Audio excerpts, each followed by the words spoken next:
Muito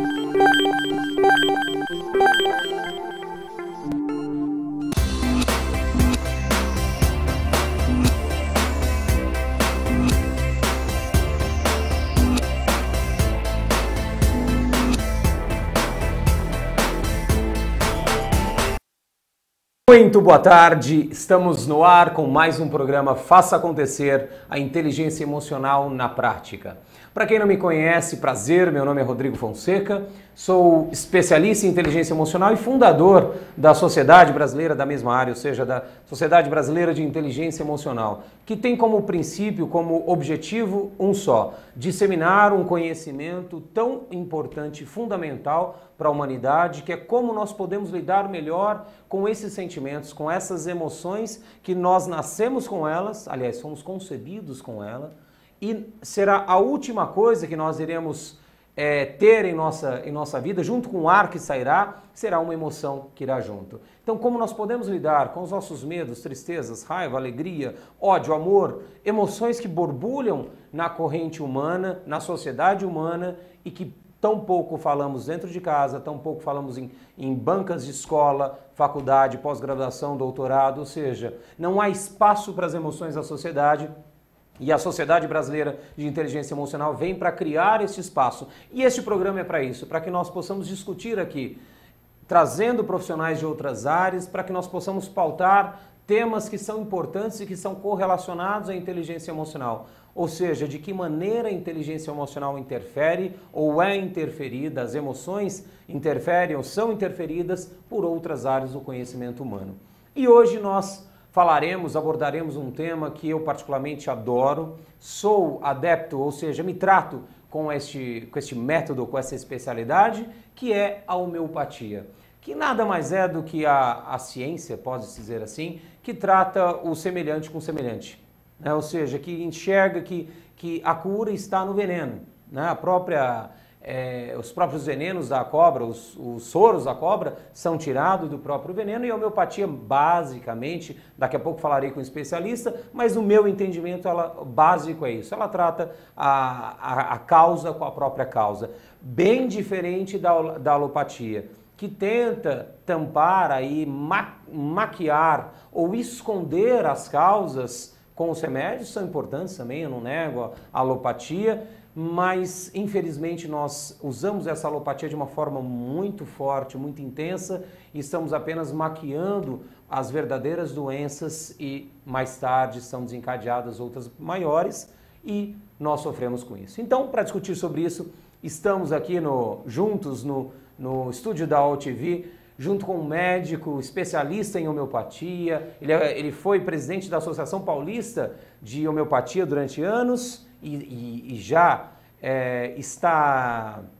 envolvido com a homeopatia há mais de 30 anos e hoje ele veio trazer seu conhecimento, tudo aquilo que ele viveu, que ele aprendeu, para que juntos nós possamos fazer um paralelo. Homeopatia e inteligência emocional, o que eles têm em comum, o que eles têm que são diferentes, mas de que maneira ambos podem ajudar a humanidade. Comigo está aqui no estúdio o Dr. Renan Ruiz. Ruiz, seja muito bem-vindo, Renan.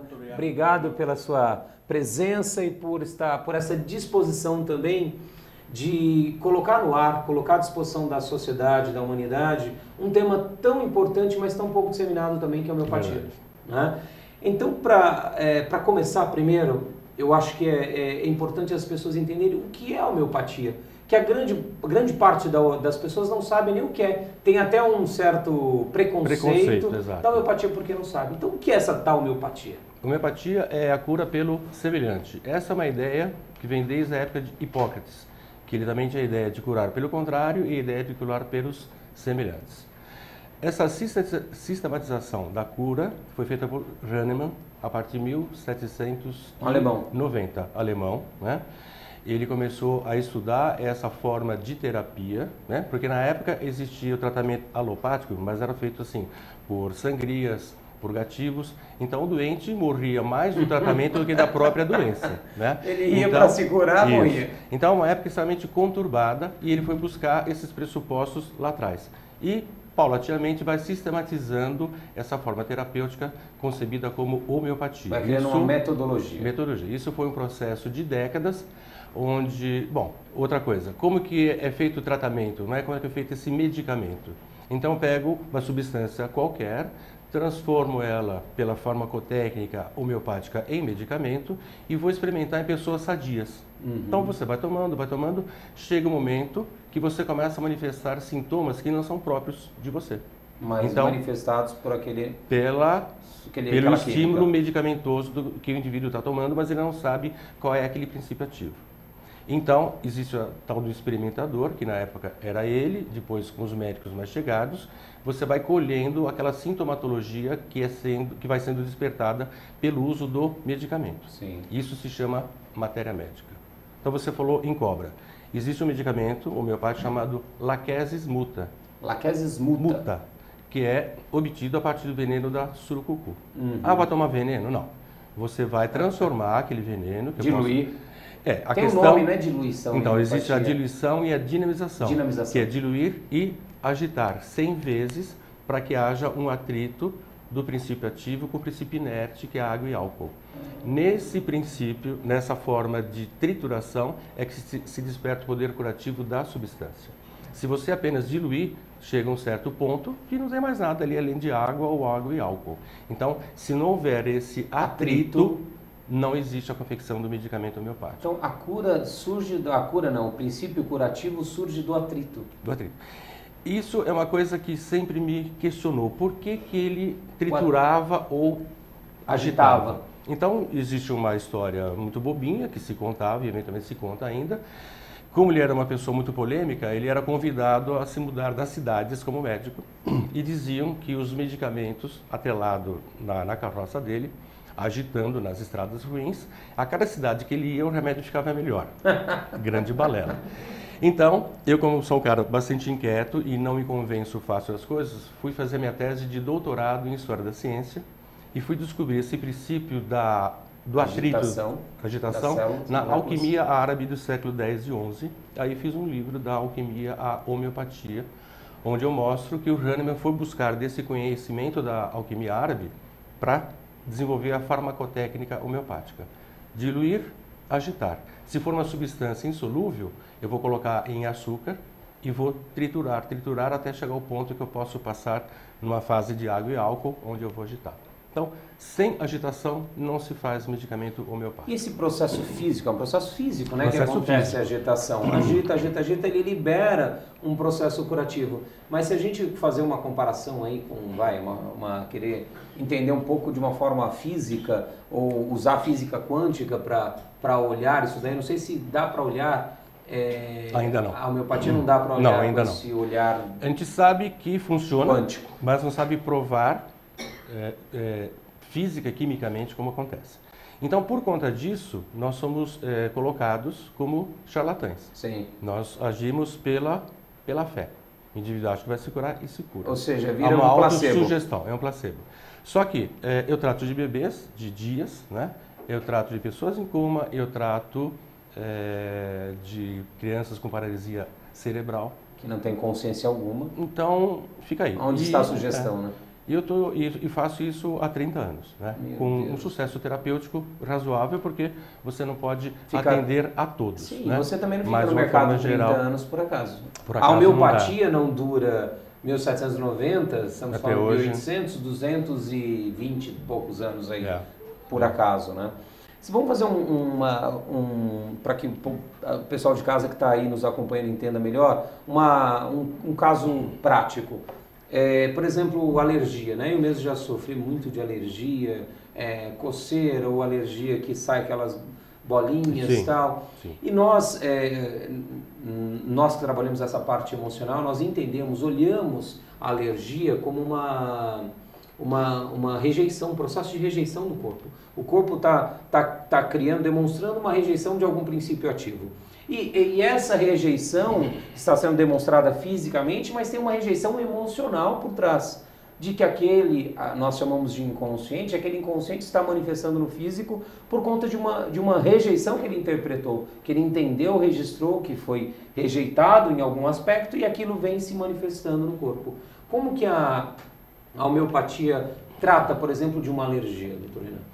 Então, existem vários os aspectos. Tem o aspecto eminentemente físico, que tem um cunho genético nisso, então existe uma predisposição a você ser alérgico a determinados componentes, isso vai se você entrar em contato, mas na medida que você estiver equilibrado com você, a parte física e psicológica, então vamos supor que eu tenho uma barreira aqui. Para que eu demonstre o fenômeno alérgico, isso tem que superar esse ponto. Se eu estiver num processo de estresse ou de tristeza, eu vou diminuir a altura dessa barreira. Então aquela coisinha que antes não me fazia mal, agora faz. Então no processo de uma alta ansiedade, de tensão, você pode desenvolver uma urticária, que são aquelas placas vermelhas que coçam demais.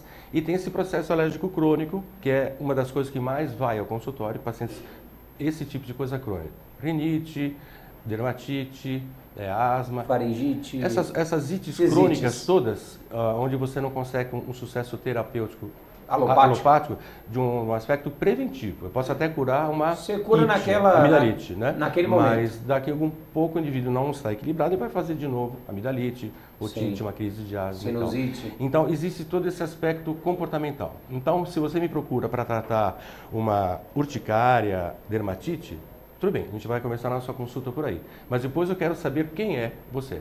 Então, eu vou querer saber as suas características psicológicas, como você reage, como você sente, o que você faz com aquela emoção e os seus aspectos físicos. Sim. Se é calorento, friorento, do que gosta de comer, do que não gosta, como é sua sede.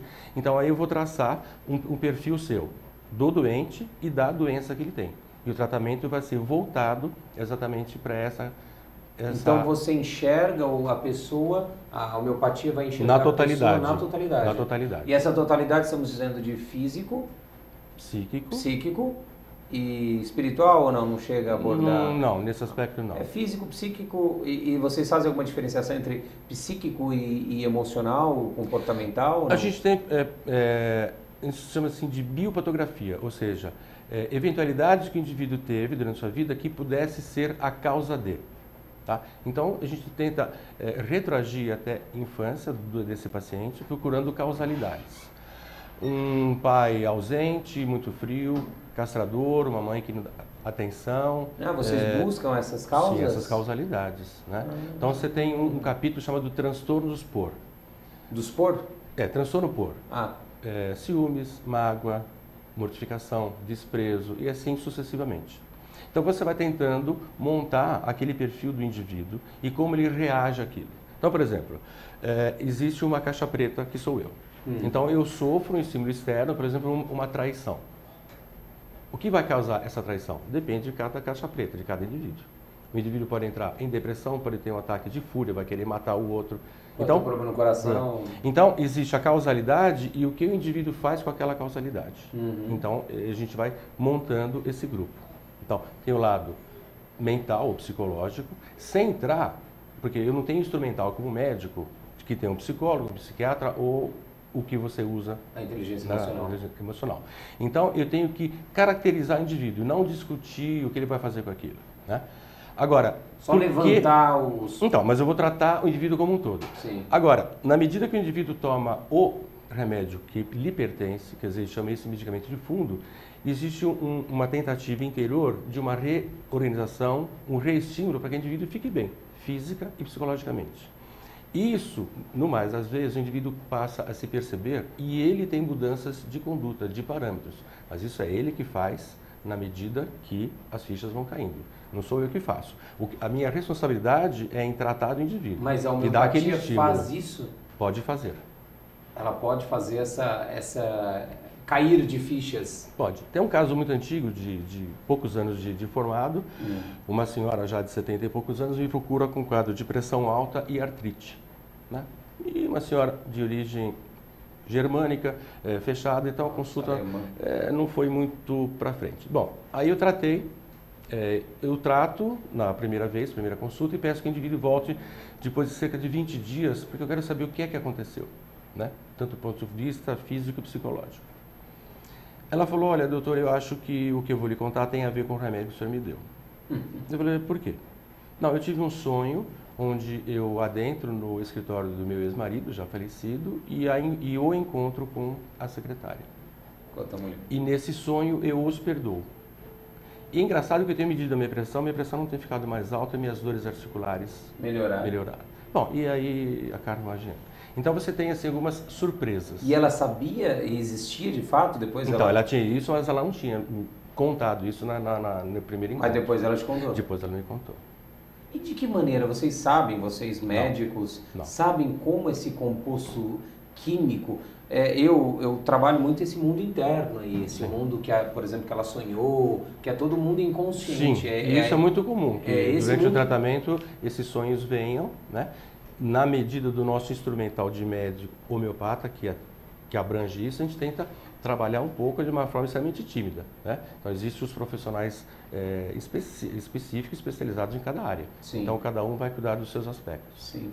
Mas hoje não, a homeopatia ainda não consegue identificar como a química está alterando o comportamento inconsciente Tanto é que a gente ser humano. Busca no consultório da gente crianças com insônia, crianças que têm o famoso terror noturno, né? E isso você consegue atuar. Como eu estou atuando, eu não sei. Então vamos lá.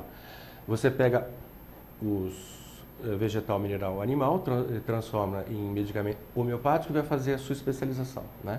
A dinamização. Durante essa fase da experimentação, para saber o que cada um causa, então você tem indivíduos que passam a ter pesadelos, que gritam durante o sono. Então eu sei que aquele terror noturno. Medicamento trata isso daqui. Então vai a criança com esse quadro, eu vou dar um medicamento que teve esse quadro. Então, por uma questão de semelhança, eu vou antidotar uma manifestação clínica psicológica que o indivíduo tem.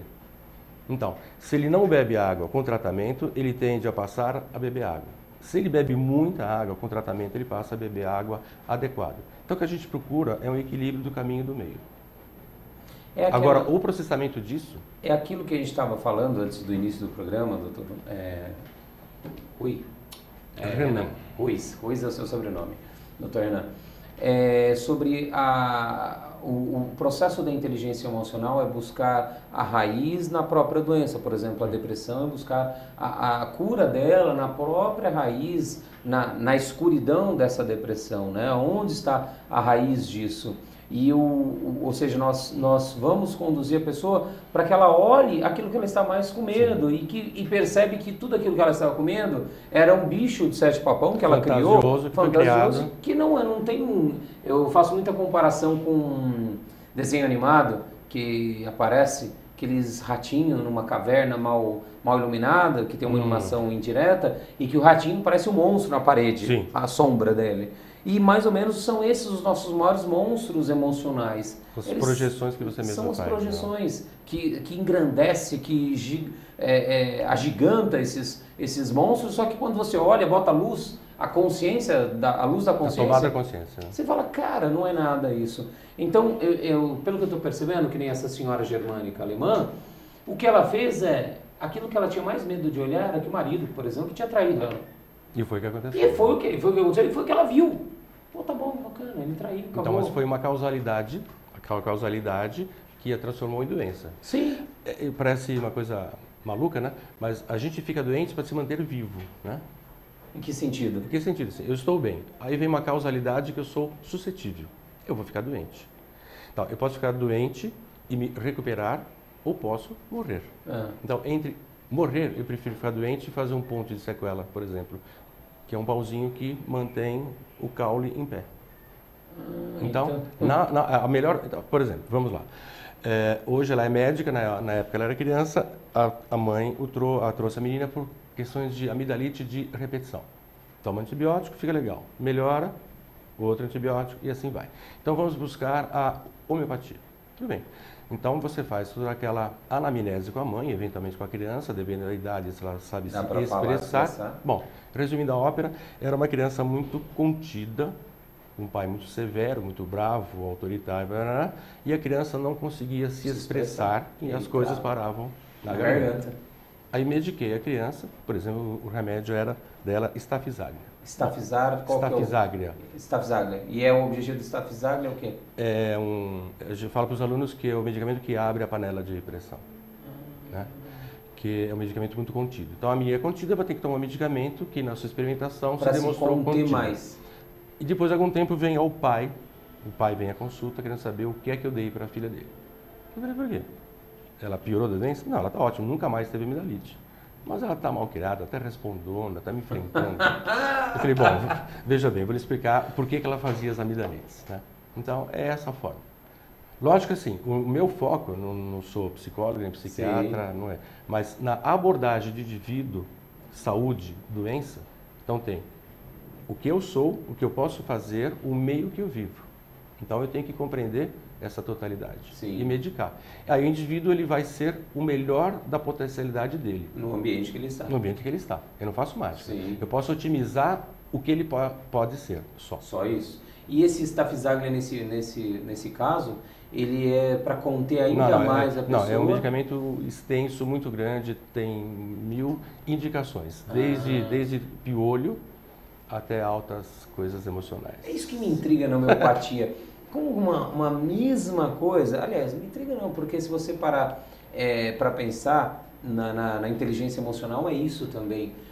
Uma rejeição que a pessoa viveu desde a gestação e na infância, ela se manifesta, é uma raiz que se manifesta de várias formas, cria vários galhos, frutos, e você pode tratar com o mesmo medicamento que é por exemplo, tem um amigo que ele é veterinário homeopata, ele usa Staphysagria no gado para tratar de carrapato. Bom, é uma ciência muito grande. Muito ampla, cara. Muito ampla. E quais os maiores benefícios, doutor Renan, da homeopatia para um ser humano? Comparando com a alopatia, eu sei, nós conversamos antes do início do programa, você me falou que tem a vertente pluralista, isso da homeopatia? Pluralista. São mais do que um remédio concomitante ao mesmo dia. E o outro que é unicista? Unicista, que é um grupo mais radical, que tende a ver só o aspecto psicológico, deixando de lado o aspecto corpóreo, físico e médico. E, portanto, os unicistas são contra a alopatia? Normalmente? Normalmente contra tudo que venha do outro lado, inclusive as vacinas, que eu acho uma loucura isso. Uma loucura. E os pluralistas não, são a favor? Os pluralistas não. Então, ou seja, isso quer dizer, você faz parte desse pluralista, que é a favor da alopatia em certos casos? Em certos casos você tem que usar um corticoide, antibiótico, anticonvulsivante, o que for melhor para o indivíduo, teu paciente, naquele momento. Obrigação sua. Que momento deve ser usado a alopatia? Deve ser indicado, até você que conhece os dois lados, indicado a alopatia, em que momento é indicado a homeopatia? De uma forma geral. Eu vou te dar 2 exemplos. Por exemplo, você vai ter uma tiroidite, que aliás ultimamente é extremamente comum. Infecção da tiroide? Uma inflamação da tiroide, isso. Que progressivamente vai destruindo a sua glândula. A chegar um dia que você não tem mais a glândula tiroide. Então não adianta te estimular com homeopatia, porque não tem o quê? Você vai ter que tomar hormônio a vida toda. Que é alopático. Vai um indivíduo com uma certa infecção. Então assim, existe o quadro crônico, que é aquilo que a gente está falando até agora. Existe um episódio agudo. Então tem você que ficou doente agora. O que mudou em você e o que apareceu de novo nesse episódio agudo? Então eu vou tentar caracterizar esse episódio agudo e dar um medicamento para você, por semelhança, que vai estimular a sua imunidade a combater aquela infecção. No mais, às vezes, funciona. Mas eu posso não caracterizar bem o medicamento e você, doente, pode não reagir adequadamente àquele estímulo do medicamento. Eu vou ter que usar, no mínimo, um antibiótico. Um anti-inflamatório, concomitantemente com o remédio homeopático. Não há inconveniente, não há... Um não interfere no outro. Não interfere no outro. Eu prefiro manter os dois. Manter os dois. Se a gente puder traduzir isso de uma forma simplicista, a alopatia ela funciona muito mais na crise aguda, ela pode ser mais funcional, e a homeopatia quando um terapêutico de estímulo para que você mesmo promova a sua autocura. Cure aquelas coisas que são repetitivas, como é que o nome é dado a isso? As inflamações de repetição e infecções de repetição. Mas agora, por exemplo, se você está hipertenso. Que é uma coisa que você toma remédio para baixar, mas... Então, mas se você estiver num nível, eu vou ter que associar as duas coisas. Até que a gente consiga que você se reequilibre, eu não posso permitir que você fique com pressão alta, correndo a riscos de ter um infarto, um derrame, outra coisa a mais. Então, eu vou ter que fazer as duas coisas pareadas e, progressivamente, eu vou avançando homeopaticamente e reduzindo a outra. Entendi. Isso é do meu bom senso como médico clínico e homeopata. Sim. Eu não vou induzir você a nenhum risco por uma questão dogmática ou crença. Sim, não, a eu sou médico. é bom não. e Você tem que ser médico antes de qualquer coisa. E é curioso e interessante ao mesmo tempo. Quando você acerta o remédio do paciente e ele reage adequadamente àquele estímulo, existe uma sensação de bem-estar interior.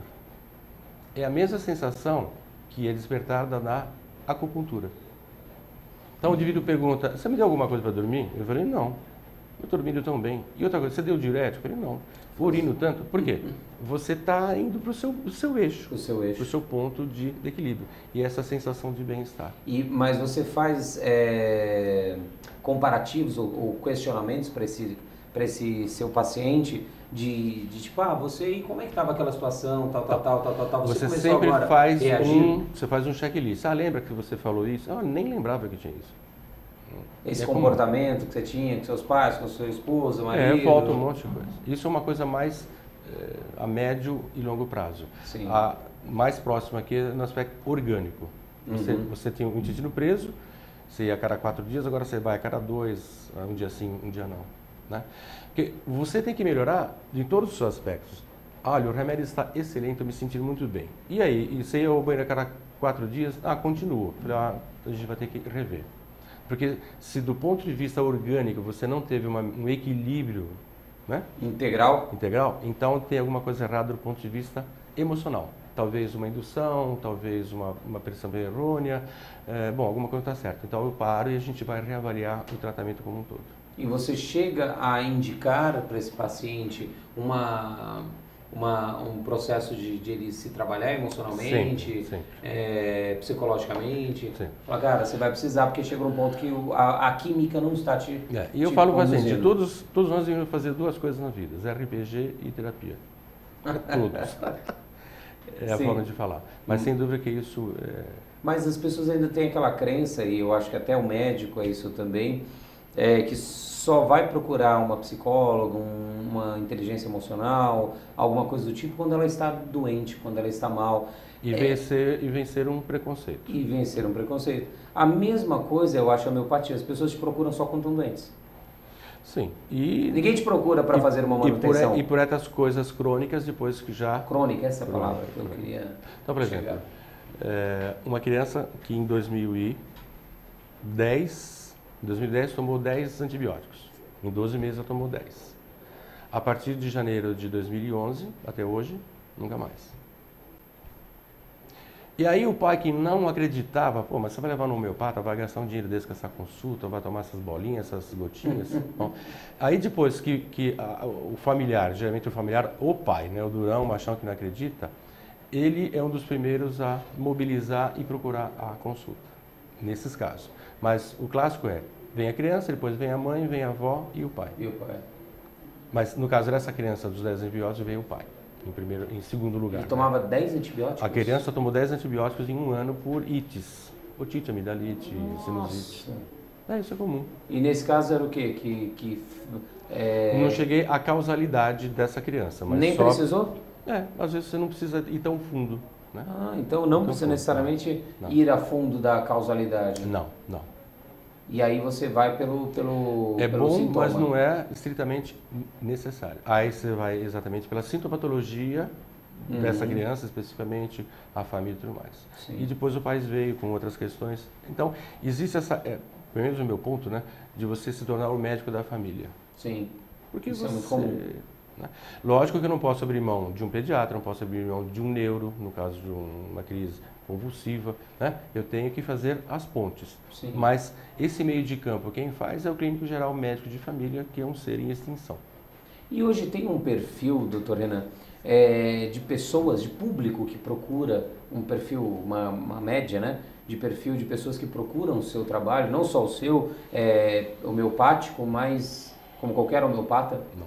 Eu já tive oportunidade de trabalhar em periferia, em comunidades carentes. A aceitação é fantástica. Da mesma forma que quem tem a possibilidade de ter um plano de saúde, que vai procurar um médico que atenda convênio, ou um que tenha dinheiro possa pagar um médico particular. É muito grande. Eu fui um dos primeiros médicos a introduzir o atendimento homeopático pelo SUS. Não como médico. Isso? Sim, existe. Então, assim, no Hospital Infantil da Zona Leste, existe uma pediatra no hospital que ela era homeopata, mas ela não tinha a segurança nem tinha uma supervisão. Então, foi o primeiro supervisor, acho que isso foi em 87, eu acho, 86. Né? Então, a partir disso foi crescendo. Bom, grupos de trabalho foram se disseminando e hoje em dia no Brasil todo existe a disponibilidade de tratamento homeopático no SUS. Com uma aceitação fantástica, fantástica. Que coisa, cara. Essa coisa de trabalhar com mental, numa época eu queria saber se eu poderia ser exatamente eficiente sem esse aspecto. Né? Uns grilhos que eu tinha. Então eu fui trabalhar com crianças excepcionais. Então, meu primeiro trabalho que eu consegui mostrar num congresso foi de uma criança que tinha paralisia cerebral com asma. E aí você queria curar a asma? O melhor possível que eu pudesse fazer para aquela criança. O todo? O todo. Então, que ela tivesse um chiadinho de tantos em tantos tempos, mas não que ficasse em crise frequentemente e num ponto de vista grave. Né? E eu consegui exatamente suavizar e espaçar essas crises. Foi o meu primeiro trabalho com uma criança excepcional. Então, não necessariamente todo indivíduo vai ter aquela carga de doença por aspectos emocionais. Lógico, o PC, ele sente, ele sofre, mas eu não sei o que está passando ali dentro. PC é o quê? É a paralisia cerebral. Geralmente por mal cuidados do parto, né? Falta oxigênio e o cérebro, uma parte dele é danificado. Entendi. E esse é outro aspecto de saúde. Sim. Aí que... E tem algumas coisas que a homeopatia não cura, doutor? Alguma coisa que você fala, ó, isso a homeopatia não trata, né? Nem não cura, não trata. Por exemplo, doenças autoimunes, a boa parte deles, lúpus, por exemplo, você não consegue tratar. Agora, o indivíduo que tem uma artrite reumatoide, eu consigo suavizar muito essa Nenhuma doença. Doença autoimune a homeopatia trata? Não, porque veja, eu te dou o remédio, você tem que reagir àquele estímulo para fazer essa cura. Se você tem milhões de anticorpos contra você mesmo, a chance de falar, olha, para tudo e fica só comigo, não existe. Se você for epilético, não dá para garantir só que o que eu posso te dar vai curar essas crises. Então você vai ter que tomar medicação específica o tempo todo. Então existe, se você tiver o bom senso de saber até onde você pode ir, você pode conduzir uma clínica muito boa. E as doenças que mais matam hoje, saiu há pouco tempo um relatório da Organização Mundial da Saúde, que as três principais causas de morte hoje no mundo, no Brasil e no mundo, a primeira em disparada é o suicídio. A segunda são doenças do coração. As cardiovasculares. E a terceira, se não me engano, é a depressão. E quarta, por aí, vem o câncer. Né? Ou seja, são causas, se você parar para ver, basicamente emocionais. Eu falo até que as doenças do coração, o coração ele é o símbolo das emoções humanas, né? E existe até um amigo meu que costuma falar, cara, ou você abre o seu coração e trata as suas emoções, ou você vai ter que ir até uma maca de um cardiologista para ele abrir seu coração na marra. Ou seja, a pessoa acaba sofrendo de problemas do coração para abrir o coração de fato, né? E a homeopatia trata dessas coisas. Chega a pessoa até você, doutor, estou com pensamentos suicidas e eu vim tratar na homeopatia porque disseram que o senhor é muito bom. Primeiro eu tenho que ver a gravidade do quadro daquele paciente, que ponto que ele está. Então, o que tem me procurado, além do quadro depressivo, é síndrome do pânico, extremamente comum. Que então, é o oposto eu falo que o depressivo é a vontade de morrer. E o pânico morre de medo de morrer. Morre de medo, exatamente. Ele vai para a depressão primeiro. Quero morrer. Quando ele chega perto da depressão, não quero morrer. Aí vai para o pânico. Tanto é que ele vai para um socorro de carteirinha, achando que vai ter processo cardíaco, alguma coisa assim. Então o que eu falo é o seguinte, olha, primeiro eu tenho que qualificar esse grau e eu posso começar a tratar homeopaticamente tranquilamente. Muitas vezes eu tenho sucesso. Algumas vezes, bom, isso sempre associado a um trabalho de interior de terapia. E, eventualmente, eu vou ser obrigado a associar um antidepressivo. Mas, no mais das vezes... Alopático mesmo. Alopático. No mais das vezes, eu não vou precisar. Porque tem um aspecto endógeno, quer dizer, o indivíduo tem geneticamente uma predisposição à depressão, e tem o caráter exógeno, uma coisa que veio de fora. Sim. E o indivíduo fica depressivo. Uhum. Um eu sou, outro eu estou. Sim. Então, o primeiro passo é saber isso. O segundo passo é qual a gravidade desse paciente. E aí... E se faz esse tratamento em paralelo. Essas doenças como suicídio, depressão, você falou, depressão, pânico e câncer. Não, câncer não. Câncer, Exatamente. AIDS também, Também né, não. HIV. É. Tem como a homeopatia ajuda esses casos? Isso pode ser um suporte para a qualidade de vida. Mais mas emocional do que mas físico. em termos de você querer tratar a doença em si, não. Não tem Sim. nada, nenhum estudo sobre o câncer, especialmente, que de sucesso, que a homeopatia foi lá, ajudou, melhorou, não. Cientificamente comprovado, não. Não existe isso. E os casos mais comuns que a homeopatia tem sucessos incríveis? As coisas de repetição, né? Então, processos alérgicos como um todo, né? Então, aí inclui a pele, o nariz, o pulmão, asma, enxaqueca. Bom, essas coisas que não se tem muito o que fazer fora da homeopatia. Essas infecções de repetição. São repetitivas, que só trata quando vem a crise aguda. E não tem o que fazer preventivamente. Não existe fazer, e aí a homeopatia vai lá tratar o que é esse fundo que a homeopatia vai lá tratar? O remédio fundo? O remédio fundo. É o medicamento mais parecido com o paciente. Então, é o remédio fundo, é o remédio que cobre ele na totalidade. Por exemplo... Então, você vai ter um medicamento episódico. Assim, se você é remédio X, as doenças agudas que você vai poder fazer têm uma correlação com esse medicamento. São os medicamentos satélites. Isso é conhecimento da medicina francesa. Sim. Então, se eu sei quem você é, qual é o seu remédio de fundo, eu sei as possibilidades de doença que você vai poder fazer conhecendo os medicamentos complementares ou satélites. Isso é uma forma de facilitar o tratamento. Que existem 6 formas de você fazer a sua doença. É um capítulo extenso. 6 formas formas de fazer a doença. Isso você tem que ver o aspecto da constituição. O genótipo, o fenótipo, é uma coisa bem interessante. Sim. E esse aspecto de doenças hereditárias, que vem de gerações e gerações, doutor, minha família é diabética ou pressão alta, vem vindo. Eu tenho a tendência orgânica a fazer, que é o genótipo. Agora, como eu vou desenvolver isso? Eu vou desenvolver o diabetes? Não sei. Depende do quê? Da sua dieta, da atividade física, do seu peso e de estresse. Bom, existe um conjunto de fatores que você pode vir a manifestar aquela sua tendência genética ou não. Você pode morrer aos 90 sem... E a homeopatia pode ajudar a prevenir o disparar a doença? Mantendo o indivíduo naquele eixo em equilíbrio. Então, o propósito principal, então, da homeopatia é trazer a pessoa para o eixo dela? Sempre. Isso. Sempre. Que nada mais é do que o propósito da inteligência emocional. Esse bem-estar, eu sentir-se bem. Estou bem, né? Estou confortável comigo mesmo, opero adequadamente o meio que eu vivo, né? Eu sou mais altruísta do que egoísta. Sim. Você está vivendo em harmonia onde você está. Pronto. E isso altera os remédios de homeopatia? Eles alteram o humor da pessoa também? Assim.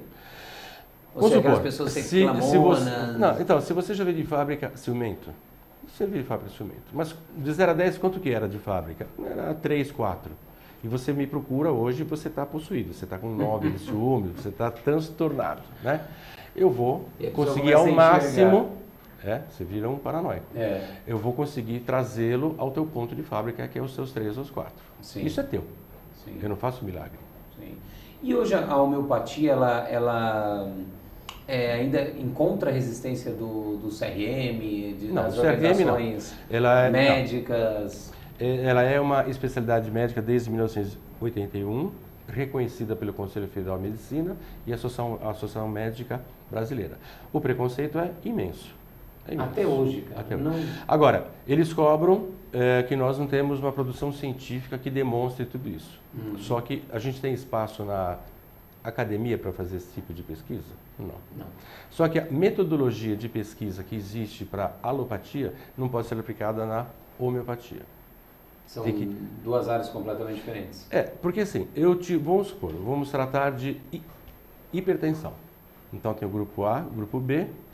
Quem comanda o grupo A e B não sabe quem está tomando placebo ou remédio ativo, quem está tomando placebo, homeopatia e assim vai.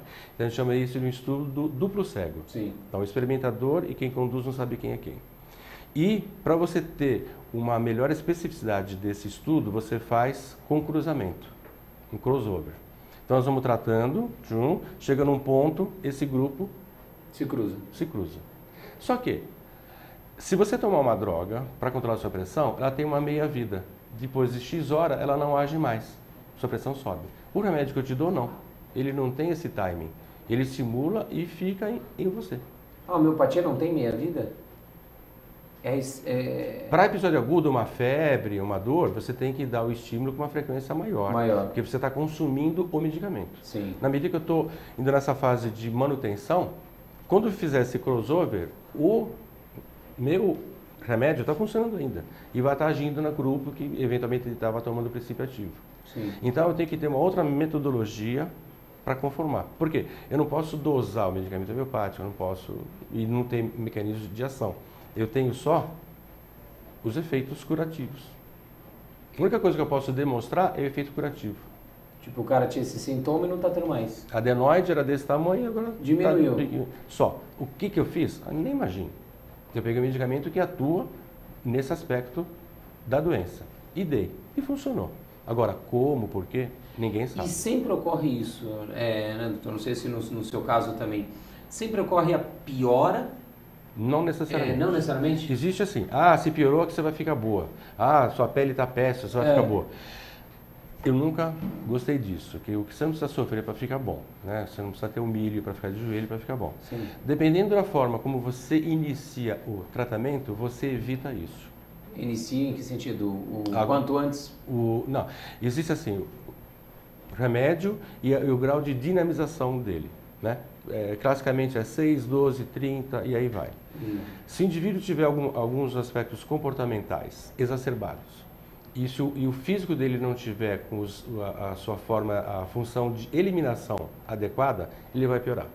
Então, por exemplo, você está extremamente ansioso, mas é um cara que bebe pouco, consequentemente urina pouco e vai poucas vezes ao banheiro. Aí eu vou te dar um remédio X no número 200 CH. Eu sei que você vai piorar muito.